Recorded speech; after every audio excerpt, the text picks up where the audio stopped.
Sheila gave me a look like it was my fault my brother has no manners. I hope she's not in my class this year. I hope that every year, and every year she's there, like some kind of itch you can't get rid of, no matter how hard you scratch. I'm nice, Fudge said, and I like to talk about money. You want to know how much I have? No, Sheila told him. It's nobody's business but yours. He told her anyway. I knew he would. I have $14.74.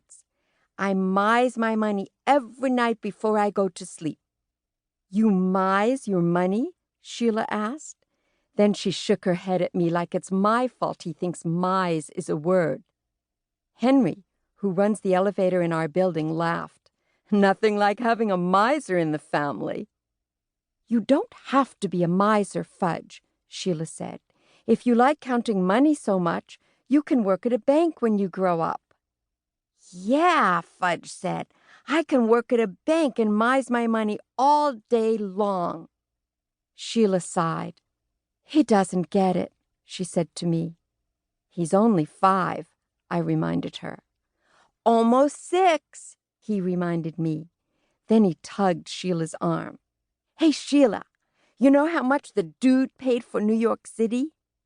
The dude? Sheila asked. Is this some kind of joke? Not the dude, I told Fudge. The Dutch. His name was Peter Minuet, Sheila said, like the know-it-all she is. And he paid the Wappinger Indian tribe in trinkets, not cash. Besides, the Indians thought they were going to share the land, not sell it. Sharing is good, Fudge said, except for money. I'll never share my money. My money is all mine. I love my money. That's a disgusting thing to say, Sheila told him. You're not going to have any friends if you talk that way. By then, the elevator reached the lobby. Your brother has no values, Sheila said as we walked to the door of our building. Outside, she turned and headed toward Broadway. How much do values cost? Fudge asked me. Not everything's for sale, I told him. It should be. Then he skipped down to the corner singing, Money, money, money, I love money, money, money. That's when I knew we were in big trouble. It's just a stage, Mom told me later when I pointed out that Fudge is obsessed by money. Maybe, but it's still embarrassing, I said. You better do something before school starts. But Mom didn't take me seriously until that night at dinner, when Dad said, Please pass the salt, Fudge. How much will you give me for it? Fudge asked. The salt shaker was sitting right in front of him. Excuse me, Dad said.